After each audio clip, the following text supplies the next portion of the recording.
Hello everyone, welcome back to RSV competitive exams Adda YouTube channel. Friends, ఈ వీడియోలో మనం APPSC group 2 మెయిన్స్లో ముఖ్యమైన టాపిక్ అయిన ఏపీ వైట్ పేపర్స్ ఆంధ్రప్రదేశ్ శ్వేతపత్రాలకు సంబంధించి కొన్ని ముఖ్యమైన ప్రశ్నలు మరియు జవాబులు అయితే చూద్దామండి. సో ఈ టాపిక్ నుంచి మనకి 2 నుంచి 5 క్వశ్చన్స్ వచ్చే అవకాశం అయితే తప్పకుండా ఉందండి. కాబట్టి ఈ వైట్ పేపర్స్ని ఖచ్చితంగా మనం చూసుకొని వెళ్ళాలి ఎగ్జామ్కి. కాబట్టి మనం ఈ శ్వేతపత్రాలకు సంబంధించి ఇందులో ఉన్న ప్రశ్నలు మరియు జవాబులను అయితే చూద్దామండి. ఓకే, చూడండి. ఫస్ట్ క్వశ్చన్, అమరావతి అభివృద్ధికి గురించి ఈ క్రింది పక్కట్లో సరికానిది ఏది అన్నాడు. సో ఆప్షన్ చూడండి. ఆప్షన్ ఏ, ప్రపంచ బ్యాంక్, ఏఐఐబి వంటి అంతర్జాతీయ సంస్థల నుంచి అమరావతికి ఆర్థిక సహాయం పొందింది. ఆప్షన్ బి, అమరావతి కోసం భారత ప్రభుత్వం 3,000 కోట్ల నిధిని ఆమోదించింది. ఆప్షన్ సి, అమరావతి కోసం మాస్టర్ ప్లాన్ రూపొందించడంలో సింగపూర్ సహాయం అందించింది. ఆప్షన్ డి, అమరావతి హైకోర్టు భవనాన్ని యూకేలో నార్మన్ పోస్టర్ కన్సార్యం రూపొందించింది అన్నాడండి. సో మనకి క్వశ్చన్లో ఏమిచ్చాడంటే సరికానిది అని ఇచ్చాడు. సో ఇందులో సరికానిది ఏది అంటే ఆప్షన్ బి అనేది సరికానిది అండి. ఓకే, సో అమరావతి కోసం భారత ప్రభుత్వం 3,000 కోట్ల నిధిని ఆమోదించింది అన్నది సరికాదు. సో 2,500 కోట్లను అయితే ఆమోదించింది. మనకు టోటల్గా 15,000 కోట్లను బడ్జెట్లో కేటాయించడం అయితే జరిగింది. సో అందులో 2,500 కోట్లు మాత్రమే మనకి రిలీజ్ చేయడం అయితే జరిగింది ఫ్రెండ్స్. కాబట్టి ఇందులో సరికానిది ఏది అంటే option B. Okay, next, Amaravati land pooling ప్రయోజనాలకు సంబంధించి క్రింది ప్రకటనలో సరి అయినది ఏది అన్నాడు. చూడండి. ఆప్షన్ 1 వచ్చి రైతులకు ఉచిత ఆరోగ్య సంరక్షణ, నైపుణ్య అభివృద్ధి అవకాశాలు కల్పించారు. ఆప్షన్ 2, సేకరించిన ప్రతి ఎకరానికి తిరిగి ఇవ్వగల ప్లాట్లు భర్తీ చేయబడ్డాయి. ఆప్షన్ 3, భూమి లేని కుటుంబాలకు పింఛన్లను నెలకు 75,000గా నిర్ణయించారు అని ఇక్కడ ఇచ్చాడు. మనకి సరైనది అని అడిగి సో ఆప్షన్స్ చూడండి. కేవలం 1 మాత్రమే, కేవలం 2 మాత్రమే, కేవలం 1, 2 మాత్రమే, పైవన్నీ సరైనవి అని ఇక్కడ ఆప్షన్స్ అయితే ఇవ్వబడ్డాయి. సో ఇక్కడ సరి అయినవి ఆర్ సరైనది అని అడిగాడు. కాబట్టి ఆన్సర్ ఆప్షన్ డి అండి, పైవన్నీ సరైనవే అండి. ఓకే, సో రైతులకు ఉచిత ఆరోగ్య సంరక్షణ, నైపుణ్యాభివృద్ధి అవకాశాలు కల్పించారు. అలాగే సేకరించిన ప్రతి ఎకరానికి తిరిగి ఇవ్వగల ఫ్లాట్లను అయితే భర్తీ చేయబడ్డాయి. అలాగే భూమి లేని కుటుంబాలకు పింఛన్ల రూపంలో మనకి నెలకు 75,000 రూపాయలుగా నిర్ణయించడం అయితే జరిగింది. కాబట్టి answer option D. Next, Polavaram project గురించి ఈ క్రింది ప్రకటనలో సరికానిది ఏది అన్నాడు. ఆప్షన్ ఏ, ఈ ప్రాజెక్టు అంతర పరివాహక ప్రాంత నీటి బదిలీని అందిస్తుంది. ఆప్షన్ బి, ఆంధ్రప్రదేశ్ పునర్వ్యవస్థీకరణ చట్టం 2014 ప్రకారం దీనిని జాతీయ ప్రాజెక్టుగా ప్రకటించారు. ఆప్షన్ సి, 2017-18 ధరల స్థాయి ప్రకారం ఈ ప్రాజెక్టు అంచనా వ్యయం 55,656.87 కోట్లు. ఆప్షన్ డి, ఈ ప్రాజెక్టు కుడి ప్రధాన కాలువ 4.0 లక్షల ఎకరాలకు నీరు అందిస్తుంది అని ఆప్షన్స్ అయితే ఇక్కడ ఇవ్వడం జరిగింది. సో క్వశ్చన్లో చూడండి, సరికానిది ఏది అని అడిగాడు. సో ఈ ఆప్షన్స్ బట్టి చూస్తే ఇందులో సరికానిది ఏది అంటే ఆప్షన్ డి అనేది సరికాదండి, మిగతా 3 సరైనవే. సో ఈ ప్రాజెక్టు కుడి ప్రధాన కాలువ 4.0 లక్షల ఎకరాలకు సాగునీరు అందిస్తుంది అనేది సరికాదు, మిగతా 3 కరెక్టే. సో ఈ ప్రాజెక్టు అంతర పరివాహక ప్రాంత నీటి బదిలీని అందిస్తుంది. అలాగే ఆంధ్రప్రదేశ్ పునర్వ్యవస్థీకరణ చట్టం 2014 ప్రకారం సో దీనికి జాతీయ హోదా ప్రకటించడం అయితే జరిగింది. అలాగే 2017-18 ధరల స్థాయిల ప్రకారం ఈ ప్రాజెక్టు అంచనా వ్యయం అప్పట్లో 55,656.87 కోట్లుగా ఉందండి. కాబట్టి so answer option D. Next, Amaravati నిర్మాణం కోసం కేంద్ర ప్రభుత్వం ఎంత మొత్తం నిధులు కేటాయించింది అన్నాడు. సో దీనికి ఆన్సర్ ఈజీగా చెప్పేయచ్చు. సో 20,000 కోట్లు, 30,000 కోట్లు, 12,000 కోట్లు, 15,000 కోట్లు. ఆన్సర్ ఆప్షన్ డి, 15,000 కోట్లు. సో అమరావతి నిర్మాణం కోసం కేంద్ర ప్రభుత్వం 15,000 కోట్ల మొత్తం నిధులను కేటాయించడం అయితే జరిగింది.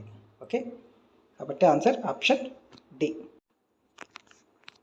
నెక్స్ట్, అమరావతి యొక్క టైర్ 2 మౌలిక సదుపాయాలలో ఈ క్రింది వాటిలో సరికానిది ఆర్ సరికానివి ఏవి అన్నాడండి. ఆప్షన్ చూడండి. చివరి మైలు అనుసంధానత, గ్రామస్థాయి మౌలిక సదుపాయాలు, రాజధాని నగర స్థాయి రోడ్లు మరియు వినియోగం, ఎల్పిఎస్ నమూనాలు. సో వీటిలో సరికానిది ఏది అని ఆప్షన్స్ ఇచ్చాడు. ఆప్షన్ ఏ 1, 2 మాత్రమే, ఆప్షన్ బి 2, 3 మాత్రమే, ఆప్షన్ సి 1 మాత్రమే, ఆప్షన్ డి 2 మాత్రమే. సో సరికానిది ఆర్ సరికానివి అని ఇక్కడ అడగడం జరిగింది. సో ఆన్సర్ ఆప్షన్ బి 2, 3 మాత్రమే. సో గ్రామ స్థాయి మౌలిక సదుపాయాలు మరియు రాజధాని నగర స్థాయి రోడ్లు వినియోగం ఈ 2 టైప్ 2 మౌలిక సదుపాయాలలో లేవండి. కాబట్టి సో ఈ 2 సరికానివి అవుతాయి. ఓకే, కాబట్టి ఆన్సర్ ఆప్షన్ బి. నెక్స్ట్, అక్రమ భూ కబ్జాని ఎదుర్కోవడానికి ఆంధ్రప్రదేశ్ ప్రభుత్వం ఏ పద్ధతిని ప్రతిపాదించింది? సో ఆప్షన్ చూడండి. ఆప్షన్ ఏ కొత్త సివిల్ కోర్టుల ఏర్పాటు, ఆప్షన్ బి గుజరాత్ మాదిరిగానే భూ కబ్జా చట్టాన్ని అమలు చేయడం, ఆప్షన్ సి ఆక్రమణలకు జరిమానాలు పెంచడం, ఆప్షన్ డి నెలవారీ ప్రజా విచారణను నిర్వహించడం. ఓకే, సో అక్రమ భూ కబ్జాన్ని ఎదుర్కోవడానికి ఆంధ్రప్రదేశ్ ప్రభుత్వం ఏ పద్ధతిని ప్రతిపాదించింది అన్నాడు. సో ఆన్సర్ ఆప్షన్ బి అనేది కరెక్ట్ అండి. గుజరాత్ మాదిరిగానే భూ కబ్జా చట్టాన్ని అమలు చేయడం అనేది సో ఆంధ్రప్రదేశ్ ప్రభుత్వం చేపట్టడం జరిగింది. కాబట్టి answer option B. Next, Polavaram ప్రాజెక్టుకు సంబంధించి ఈ క్రింది ప్రకటనలో సరికానిది ఏది అన్నాడు క్వశ్చన్.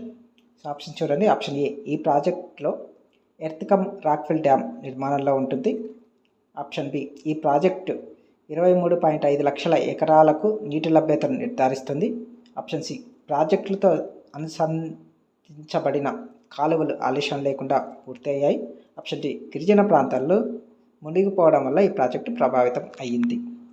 సో ఈ ప్రాజెక్టుకు సంబంధించి ప్రకటనలో సరికానిది ఏది అన్నాడు.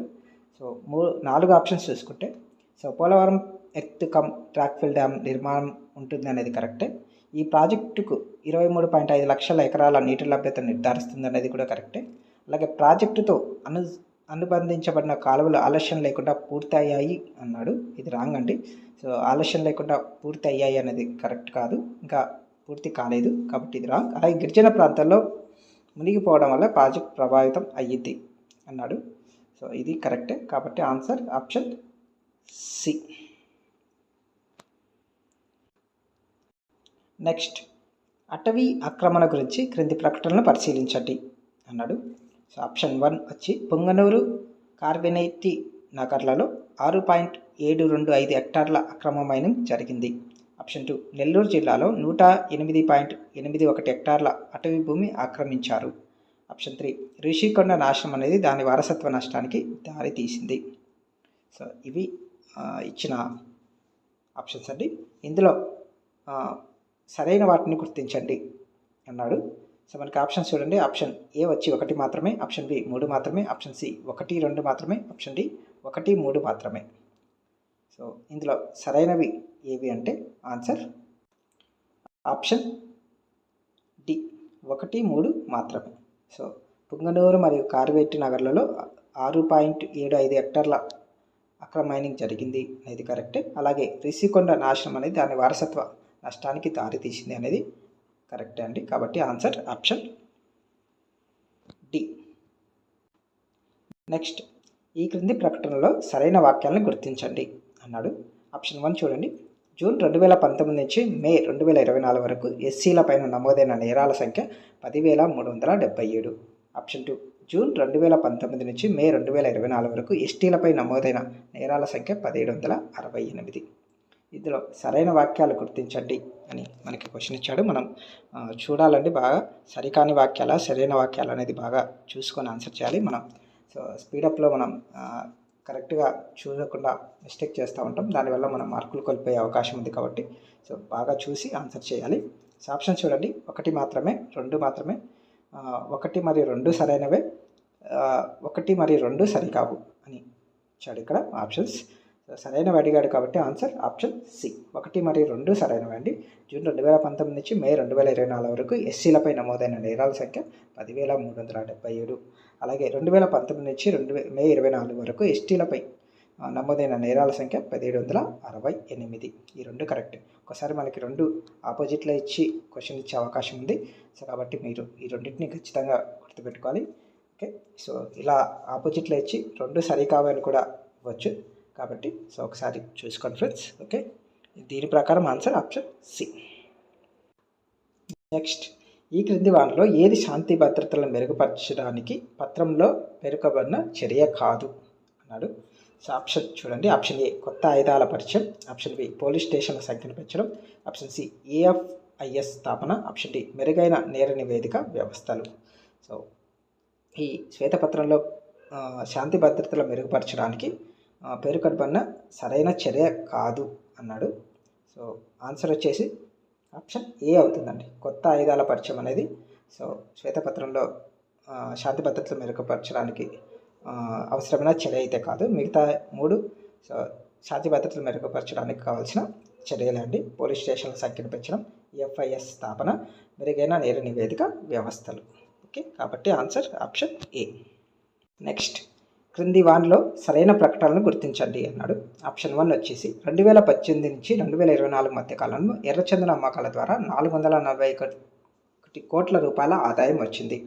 ఆప్షన్ 2 ఎర్రచందనం స్మగ్లింగ్ కోసం స్వాధీనం చేసుకున్న వాహనాల సంఖ్య 2014-19తో పోలిస్తే 2018-24లో ఎక్కువగా ఉంది. ఆప్షన్ 3 ఉపగ్రహ చిత్రాల ద్వారా అక్రమ ఇసుక తవ్వకాలను అంచనా వేయాలని ఆంధ్రప్రదేశ్ ప్రభుత్వం యోచిస్తుంది. ఆప్షన్ 4 ఖనిజ నిర్వహణ అసమర్థత కారణంగా మొత్తం 19,137 కోట్ల రూపాయల నష్టం జరిగింది అని సో మనకి ఇచ్చాడు. సో ఇందులో సరైన ప్రకటన గుర్తించండి అని మనకి ఆప్షన్స్ చూడండి. ఏవి ఇచ్చాడంటే 1, 2, 4 మాత్రమే, 1, 3, 4 మాత్రమే, 1, 2, 3 మాత్రమే, 2, 3 మాత్రమే. సో సరైన గుర్తించండి అన్నాడు కాబట్టి ఇక్కడ ఆన్సర్ వచ్చేసి 1, 3, 4 మాత్రమే సరైనవండి. ఖనిజ నిర్వహణ అసమర్థత కారణంగా మొత్తం 19,137 కోట్ల నష్టం జరిగింది. ఇది కరెక్టే. అలాగే ఉపగ్రహ చిత్రాల ద్వారా అక్రమ ఇసుక తవ్వకాలను అంచనా వేయాలని ఆంధ్రప్రదేశ్ ప్రభుత్వం ఇచ్చిస్తుంది అనేది కరెక్టే. అలాగే 2018-24 మధ్య కాలంలో ఎర్రచందనం అమ్మకాల ద్వారా 441 కోట్ల రూపాయల ఆదాయం వచ్చింది. ఈ 3 కరెక్టే అండి. ఓకే, సో రెండోది రాంగ్ కాబట్టి దీని ప్రకారం ఆన్సర్ ఆప్షన్ బి. నెక్స్ట్, 2019 నాటికి ఆంధ్రప్రదేశ్ యొక్క ఇంధన మిగులుకు ఈ క్రింది వానిలో గణనీయంగా దోహదపడినది ఏది అని ఇచ్చాడండి క్వశ్చన్. మనకి ఆప్షన్ చూడండి. ఆప్షన్ ఏ మెరుగైన రాష్ట్ర విద్యుత్ విధానాలు, ఆప్షన్ బి ఇంధన కొనుగోలు ఒప్పందాలను రద్దు చేయడం, ఆప్షన్ సి తలసరి విద్యుత్ వినియోగంలో తగ్గుదల, ఆప్షన్ డి పునరుత్పాదక ఇంధన ప్రాజెక్టుల్లో పెరుగుదల. సో ఈ 2019 నాటికి సో ఆంధ్రప్రదేశ్ యొక్క ఇంధన మిగులుకు సో ఏది గణనీయంగా దోహదపడింది అని చెప్పి సో వారికి క్వశ్చన్ అయితే ఇక్కడ ఇవ్వడం జరిగింది. సో దీని ప్రకారం ఆన్సర్ ఆప్షన్ డి అనేది కరెక్ట్ అండి.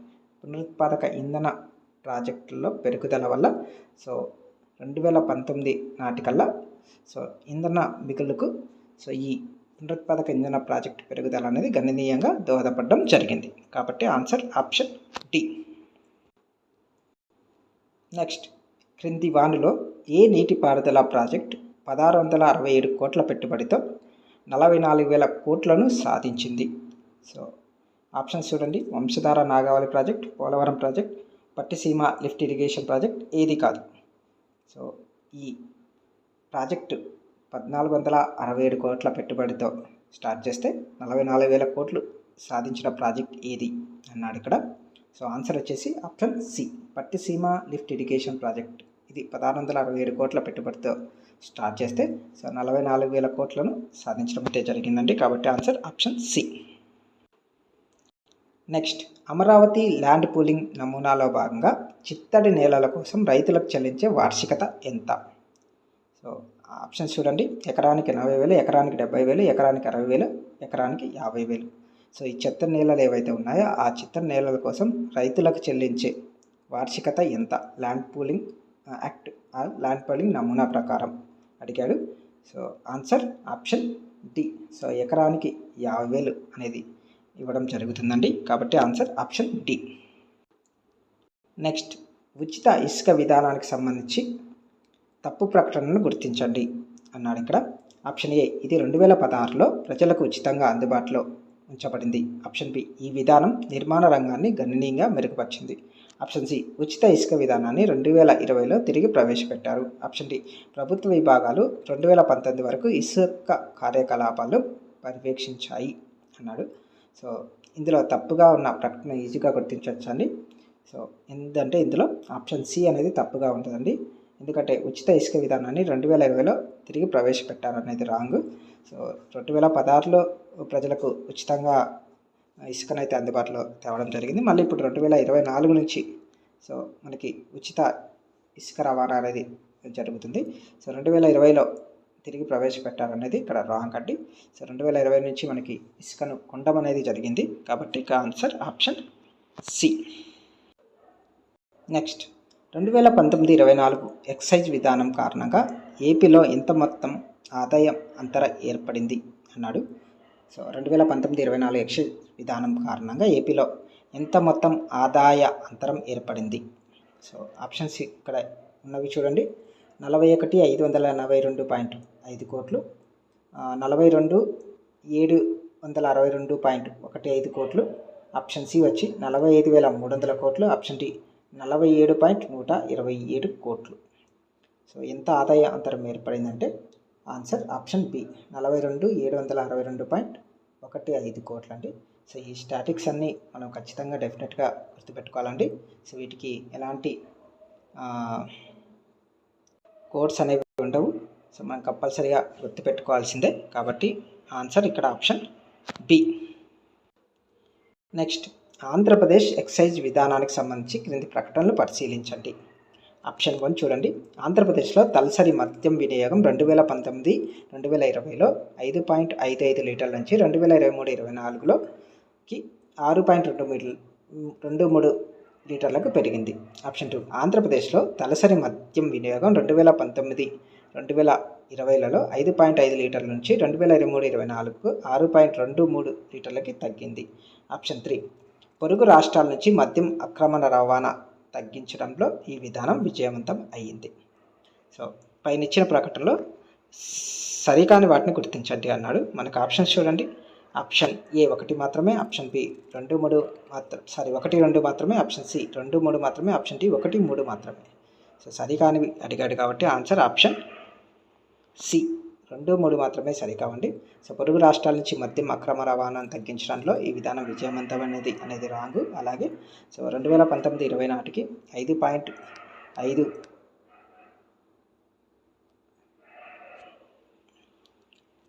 లీటర్ల నుంచి 2023-24కు 6.23 లీటర్లకు తగ్గింది అనేది రాంగ్ అండి. కాబట్టి ఆన్సర్ ఆప్షన్ సి అనేది కరెక్ట్. ఓకే. నెక్స్ట్ 2019-24 మధ్య విద్యుత్ రంగంలో అప్పు ఎంత శాతం పెరిగిందని శ్వేతపత్రంలో పేర్కొన్నారు. ఆప్షన్ చూడండి. Option A 65%, option B 75%, option C 79%, option D 50%. So answer option C 79% పెరిగింది అని చెప్పేసి శ్వేతపత్రంలో పేర్కొనడం జరిగింది. కాబట్టి ఆన్సర్ ఆప్షన్ సి. నెక్స్ట్ ఏపీలో ఆదాయ నష్టాల గురించి క్రింది ప్రకటనలో సరైనది ఏది అన్నాడు. ఆప్షన్ ఏ చూడండి. 2023-24లో ఆదాయ నష్టం 4,386.81 కోట్లు. ఆప్షన్ బి ఆంధ్రప్రదేశ్ IMFL అమ్మకాల పరిమాణంలో గణనీయమైన తగ్గుదల చూసింది. ఆప్షన్ సి 2019-24 సంవత్సరానికి మొత్తం ఆదాయ నష్టం 18,850.51 కోట్ల రూపాయలు. ఆప్షన్ డి పైవన్నీ సరైనవి. సో ఆదాయ నష్టాలకు సంబంధించి ఇక్కడ సరైన వాటిని గుర్తించమని అడిగాడు. సో దీని ప్రకారం ఆన్సర్ ఆప్షన్ డి అనేది కరెక్ట్ అవుతుంది. ఇవన్నీ కరెక్ట్ అండి. సో 2023-24లో ఆదాయ నష్టం 4,386 కోట్లు. అలాగే ఆంధ్రప్రదేశ్ IMFL అమ్మకాల పరిమాణంలో గణనీయమైన తగ్గుదల చూడడం జరిగింది. అలాగే 2019-2024 సంవత్సరానికి గాను మొత్తం ఆదాయ నష్టం 18,880.51 కోట్ల రూపాయలు. ఓకే. కాబట్టి ఆన్సర్ ఆప్షన్ డి. నెక్స్ట్ 2014-19 వరకు ఆంధ్రప్రదేశ్లో తలసరి విద్యుత్ వినియోగంలో పెరుగుదల శాతం ఎంతగా ఉంది అన్నాడు. Option A 10%, option B 14%, option C 16%, option D 18%. So ఎంత పెరుగుదల శాతం ఉంది అంటే ఆప్షన్ డి 18% అయితే ఉందండి. సో తలసరి విద్యుత్ వినియోగంలో 18% పెరుగుదల అయితే కనబడింది 2014-19 మధ్య. కాబట్టి ఆన్సర్ ఆప్షన్ డి. నెక్స్ట్, పూర్తి రిజర్వాయర్ స్థాయి వద్ద పోలవరం ప్రాజెక్టు అంచనా నిల్వ సామర్థ్యం ఎంత? ఆప్షన్ చూడండి. ఆప్షన్ ఏ 125 టీఎంసీలు, ఆప్షన్ బి 150 టీఎంసీలు, ఆప్షన్ సి 194.6 టీఎంసీలు, ఆప్షన్ డి 210 టీఎంసీలు. సో పోలవరం ప్రాజెక్టు అంచనా నిల్వ సామర్థ్యం పూర్తి రిజర్వాయర్ స్థాయి వద్ద ఎంత అంటే 194.6 టీఎంసీలు అండి. సో 194.6 టీఎంసీలు అవుతుంది. కాబట్టి answer option C. Next, Polavaram ప్రాజెక్టుకు సంబంధించి క్రింది ప్రకటనలు పరిశీలించండి. ఆప్షన్ 1, ఇది 7.2 లక్షల ఎకరాలకు సాగునీరుని అందిస్తుంది. ఆప్షన్ 2, ఇది 1200 మెగావాట్ల జల విద్యుత్ ఉత్పత్తి చేయడానికి ఉద్దేశించబడినది అని ఇచ్చాడు. సో ఇక్కడ పై ఇచ్చిన ప్రకటనలో ఏది ఏవి సరైనవి అని మనకి ఇచ్చాడు. ఆప్షన్ చూడండి. ఆప్షన్ ఏ 1 మాత్రమే, ఆప్షన్ బి 2 మాత్రమే, ఆప్షన్ సి 1 మరియు 2, ఆప్షన్ డి 2 సరికావు. సో ఇక్కడ దీన్ని బట్టి చూస్తే ఆన్సర్ ఆప్షన్ ఏ అనేది మాత్రమే కరెక్ట్ అండి. 1 మాత్రమే కరెక్ట్. సో ఇది 7.2 లక్షల ఎకరాలకు సాగునీరు అందిస్తుంది అనేది కరెక్ట్. సో ఇది 1200 మెగావాట్ల జల విద్యుత్ ఉత్పత్తి చేయడానికి ఉద్దేశించబడిన అనేది తప్పండి. కాబట్టి ఆన్సర్ ఆప్షన్ ఏ. నెక్స్ట్, ఖనిజ సంపద దుర్వినియోగానికి సంబంధించి క్రింది ప్రకటనలో సరికానిది ఏది అన్నాడు. ఆప్షన్ ఏ చూడండి. 2019 నుంచి 24 మధ్య కాలంలో 19,000 కోట్ల రూపాయలకు పైగా నష్టం జరిగినట్లు నివేదించబడింది. ఆప్షన్ బి, ఇసుక కార్యకలాపాలు పూర్తిగా ప్రభుత్వ విభాగాలచే నియంత్రించబడ్డాయి. ఆప్షన్ సి, ఇసుక కాంట్రాక్టర్ల నుంచి పెండింగ్లో ఉన్న బకాయిలను తిరిగి పొందకపోవడం వల్ల 1000 కోట్లకు పైగా నష్టం ఉంది. ఆప్షన్ డి, అటవీ భూముల్లో అక్రమ తవ్వకాలు ప్రబలంగా ఉండేవి. సో ఖనిజ దుర్వినియోగ సంపదకు సంబంధించి సరికానివి ఏవి అన్నాడు ఇందులో. సో ఆన్సర్ వచ్చేసి ఆప్షన్ బి అండి. ఇసుక కార్యకలాపాలు పూర్తిగా ప్రభుత్వ విభాగాలచే నియంత్రించబడ్డాయి అనేది సరికాదు, మిగతావన్నీ సరైనవే అండి. కాబట్టి answer option B. Next, Andhra Pradesh land titling act 2023కి సంబంధించి క్రింది వానిలో సరైన వాక్యాలను గుర్తించండి అన్నాడు. ఆప్షన్ 1 చూడండి. గణనీయమైన ప్రజా చర్చ మరియు ఏకాభిప్రాయం ద్వారా ఈ చట్టాన్ని తీసుకొచ్చారు. ఆప్షన్ 2, ఈ చట్టం క్రింద వారసత్వ విషయాలను సివిల్ కోర్టులకు బదులుగా టైటిల్ రిజిస్ట్రేషన్ అధికారులు నిర్ణయిస్తారు. సో ఆప్షన్స్ చూడండి. కేవలం 1 మాత్రమే, కేవలం 2 మాత్రమే, 1, 2 పైవేవి సరికావు. సో ఆన్సర్ ఆప్షన్ ఇక్కడ బి అనేది కరెక్ట్ అండి. 2 మాత్రమే కరెక్ట్. సో 1 రాంగ్ అండి. సో గణనీయమైన చర్చ మరి ఏకాభిప్రాయంతో ఈ ల్యాండ్ టైటిలింగ్ యాక్ట్ని తీసుకొచ్చారు అనేది రాంగ్ అండి. సో 2 చూడండి. ఈ చట్టం క్రింద వారసత్వ విషయాలను సివిల్ కోర్టుకు బదులుగా టైటిల్ రిజిస్ట్రేషన్ అధికారులు నిర్ణయిస్తారు అనేది కరెక్ట్ అండి. ఓకే, కాబట్టి ఆన్సర్ ఆప్షన్ బి. నెక్స్ట్, క్రింది వానిలో సరైన వాక్యాలను గుర్తించండి. ఆప్షన్ ఏ చూడండి. మహిళలపై నేరాల సంఖ్య 5,251 నుంచి 8,641 పెరిగింది. ఆప్షన్ 2, 2019-24 కాలంలో పోక్సో కేసుల సంఖ్య పెరిగింది అన్నాడు. సో ఆప్షన్ చూడండి. ఆప్షన్ ఏ కేవలం 1 మాత్రమే, ఆప్షన్ బి కేవలం 2 మాత్రమే, ఆప్షన్ సి 1, 2 మాత్రమే, ఆప్షన్ డి పైవేవి సరికావు. సో ఈ శ్వేతపత్రం ప్రకారం సో 2019-24 మధ్య సో మహిళల నేరాల సంఖ్య 5,201 నుంచి 8,641కి పెరిగింది. అలాగే 2019-24 కాలంలో పోక్సో కేసుల సంఖ్య కూడా పెరిగింది. ఈ 2 కరెక్ట్ అండి. కాబట్టి ఆన్సర్ 1 మరియు 2. 1 మరియు 2 నా ఆప్షన్ ఏంటంటే సి. కాబట్టి answer option C. Next, AP విద్యుత్ వినియోగాల రుణానికి సంబంధించి క్రింది ప్రకటనలో సరైనవి ఏవి అన్నాడు. ఆప్షన్ 1 చూడండి. 2023-24 వరకు మొత్తం రుణాలు 79% పెరిగాయి. ఆప్షన్ 2 చూడండి. ఈ కాలంలో ఓపెక్స్ రుణాల కంటే కెపెక్స్ రుణాల గణనీయంగా పెరిగాయి. ఆప్షన్ 3 చూడండి. స్వల్పకాలిక రుణాలపై వడ్డీ భారం సుమారుగా 10,892 కోట్లు ఇచ్చాడు. మనకి సరి అయినవి గుర్తించండి అని చెప్పి ఇక్కడ క్వశ్చన్ అయితే ఇవ్వడం జరిగింది. ఆప్షన్స్ చూస్తే ఆప్షన్ ఏ 1 మాత్రమే, ఆప్షన్ బి 1, 2 మాత్రమే, ఆప్షన్ సి 2, 3 మాత్రమే, ఆప్షన్ డి 1, 3 మాత్రమే. సో సరైనవి అడిగాడు కాబట్టి సో 1, 3 మాత్రమే సరైనవండి. 2023-24 మొత్తం రుణాలు 70% పెరిగాయి. అలాగే స్వల్పకాలిక రుణాల వడ్డీ భారం సుమారుగా 10,892 కోట్లుగా ఉందండి. కాబట్టి ఆన్సర్ ఆప్షన్ డి. నెక్స్ట్, 2018-19 ఆర్థిక సంవత్సరం నుంచి 2023-24 ఆర్థిక సంవత్సరం వరకు సబ్సిడీ బకాయిలో సుమారు పెరుగుదల శాతం ఎంత అన్నాడు. ఆప్షన్ ఏ వచ్చి 45%, ఆప్షన్ బి వచ్చి 55%, option C 60%, option D 65%. So 2018-19 ఆర్థిక సంవత్సరం నుంచి 2023-24 ఆర్థిక సంవత్సరం వరకు సబ్సిడీ బకాయిల్లో పెరుగుదల శాతం అడిగాడు. సో దీని ప్రకారం ఆన్సర్ ఆప్షన్ డి, 65% పెరుగుదల అనేది పొందిందండి. కాబట్టి answer option D. So next, AP విద్యుత్ రంగం 2019-24లో ప్రభుత్వ బకాయిలకు సంబంధించి క్రింది వాటిలో సరికానిది ఏది అన్నాడు. ఆప్షన్ ఏ చూడండి, ప్రభుత్వ శాఖల బకాయిలు 15,157 కోట్లు పెరిగాయి. ఆప్షన్ బి, సబ్సిడీ బకాయిలు 12,681 కోట్లు పెరిగాయి. ఆప్షన్ సి, మిశ్రమ లోహాల రాయితీలు ఆర్థిక నష్టాలను గణనీయంగా తగ్గించాయి. ఆప్షన్ డి, అసాధారణ రాబడులు 302% పెరిగాయి. సో ఏపీ విద్యుత్ రంగ ప్రభుత్వ బకాయిలకు సంబంధించి ఇక్కడ సరికానిది ఏది అని అడిగాడు. సో దీని ప్రకారం సరికానిది ఏదంటే ఆప్షన్ సి అండి. ఓకే, ఆప్షన్ సి అనేది కరెక్ట్. ఓకే, మిశ్రమ లోహాల రాయితీలు ఆర్థిక నష్టాలు గణనీయంగా తగ్గించాయి అనేది సో సరికాదు, మిగతావన్నీ కరెక్ట్. ప్రభుత్వ శాఖలకు 15,000 బకాయిలు అనేవి 15,150 కోట్లు పెరగడం జరిగింది. అలాగే సబ్సిడీ బకాయిలు 12,681 కోట్లకు పెరిగాయి. అలాగే అసాధారణ రాబడులు 302% పెరిగాయి. ఈ మూడు కరెక్టే. సో సి అనేది రాంగ్. ఓకే, 2019 తర్వాత ఆంధ్రప్రదేశ్ ఆర్థిక విధానాల గురించి క్రింది పక్కట్లో సరికానిది ఏది? ఆప్షన్ ఏ చూడండి, రుణాలు మరియు అప్పుల్లో గణనీయమైన పెరుగుదల ఉంది. ఆప్షన్ బి, పారిశ్రామిక రుణ వృద్ధి గణనీయంగా పెరుగుబడింది. ఆప్షన్ సి, మూలధన వ్యయం గణనీయంగా తగ్గింది. ఆప్షన్ డి, ఆదాయాన్ని ఉత్పాదకత లేని ఖర్చులకు మళ్లించడం జరిగింది. సో సరికానిది ఏది అని అడిగాడు. కాబట్టి ఆన్సర్ ఆప్షన్ బి, పారిశ్రామిక రుణ వృద్ధి గణనీయంగా పెరుగుబడింది అనేది సో రాంగ్ అండి, మిగతావన్నీ కరెక్టే. ఓకే, కాబట్టి answer option B. So video చూస్తున్న మిత్రులందరికీ ఒక సజెషన్ అండి, మీకు ఈ వీడియో నచ్చినట్లయితే తప్పకుండా లైక్ చేయండి. అలాగే ఎవరికైతే యూజ్ అవుతుంది అనుకుంటున్నారో వాళ్ళకి తప్పకుండా షేర్ చేయండి. అలాగే మన ఛానల్ని ఫస్ట్ టైం చూస్తున్నట్లయితే ఛానల్ని తప్పకుండా సబ్స్క్రైబ్ చేసుకుని పక్కన బెల్ సింబల్ ఉంటుంది, దాన్ని యాక్టివేట్ చేసుకోండి. దీని ద్వారా నేను పెట్టే ఈ వీడియోస్ మీకు నోటిఫికేషన్లో రూపంలో అందుతాయి, మీరు దాన్ని త్వరగా చూసే అవకాశం అయితే ఉంది. ఓకే, అలాగే ఈ బిట్స్కి సంబంధించిన పీడిఎఫ్ ఫైల్ ఉంటుంది కదా, ఆ పీడిఎఫ్ ఫైల్ను నేను టెలిగ్రామ్ గ్రూప్లో ఉంచుతాను. సో ఆ టెలిగ్రామ్ గ్రూప్కి సంబంధించిన లింక్ డిస్క్రిప్షన్లో ఉంటుంది.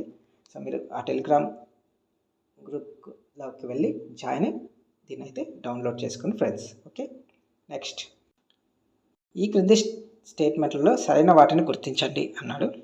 సో చూడండి, ఆప్షన్ 1, 2019-24 మధ్య అవసరమైన ఖర్చులను తీర్చడానికి రెవెన్యూ రసీదులు సరిపోవు. ఆప్షన్ 2, రుణ సేవలు రాష్ట్ర ఆర్థిక వ్యవస్థలో ఎక్కువ భాగంగా ఉన్నాయి. ఆప్షన్ 3, ప్రభుత్వ రుణం 3.75 లక్షల కోట్లు 2019 నుంచి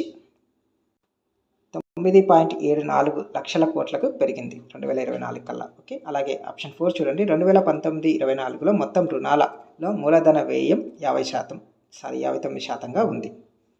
సో ఆప్షన్ చూడండి, పైవన్నీ సరైనవే. ఆప్షన్ బి వచ్చి 1, 3, 4 మాత్రమే. ఆప్షన్ సి 1, 2, 3 మాత్రమే. ఆప్షన్ డి 1, 2, 4 మాత్రమే. సో దీని ప్రకారం ఆన్సర్ ఆప్షన్ సి అనేది కరెక్ట్ అవుతుందండి. సో 1, 2, 3 మాత్రమే కరెక్ట్. సో ఆప్షన్ 4 అనేది రాంగ్, కాబట్టి ఇక్కడ ఆన్సర్ ఆప్షన్ సి అయ్యింది. ఓకే, నెక్స్ట్, ఆంధ్రప్రదేశ్లో 2019 తర్వాత ఏ రంగం వృద్ధి రేటు తగ్గింది అన్నాడు. ఆప్షన్ చూడండి, పారిశ్రామిక రంగం, వ్యవసాయ రంగం, సేవా రంగం, పైవన్నీ. సో దీని తర్వాత ఏ రంగం వృద్ధి రేటు తగ్గింది అంటే సో పైవన్నిట్లో వృద్ధి రేటు అయితే తగ్గిందండి. కాబట్టి ఆన్సర్ ఆప్షన్ డి అనేది కరెక్ట్. ఓకే, సో ఇవ్వండి ఈ శ్వేతపత్రాలకు సంబంధించి అన్ని శ్వేతపత్రాల నుంచి వచ్చిన ముఖ్యమైన ప్రశ్నలు మరియు జవాబులు. మీకు ఈ వీడియో నచ్చినట్లయితే తప్పకుండా లైక్ చేయండి, అలాగే షేర్ చేయండి. అలాగే మన ఛానల్ని ఫస్ట్ టైం చూస్తుంటే ఛానల్ని తప్పకుండా సబ్స్క్రైబ్ చేసుకొని పక్కన బెల్ సింబల్ అయితే యాక్టివేట్ చేసుకోండి ఫ్రెండ్స్. అలాగే మన ఛానల్లో సైన్స్ అండ్ టెక్నాలజీకి సంబంధించి టాపిక్ వైజ్ బిట్స్ అయితే అవైలబుల్లో ఉన్నాయి. అలాగే సైన్స్ అండ్ టెక్నాలజీకి సంబంధించిన మోడల్ పేపర్ అవైలబుల్లో ఉన్నాయి. అలాగే ఎకనామిక్స్ సంబంధించిన మోడల్ పేపర్స్ అలాగే ఉన్నాయి, అవైలబుల్లో ఉన్నాయి. అండ్ అలాగే హిస్టరీ ఎకనామిక్స్ సంబంధించిన మోడల్ పేపర్స్ కూడా అవైలబుల్లో ఉన్నాయి. మీరు కావాలనుకుంటే ఆ వీడియోస్ని అయితే చూడండి friends. Thank you for watching this video. Thank you.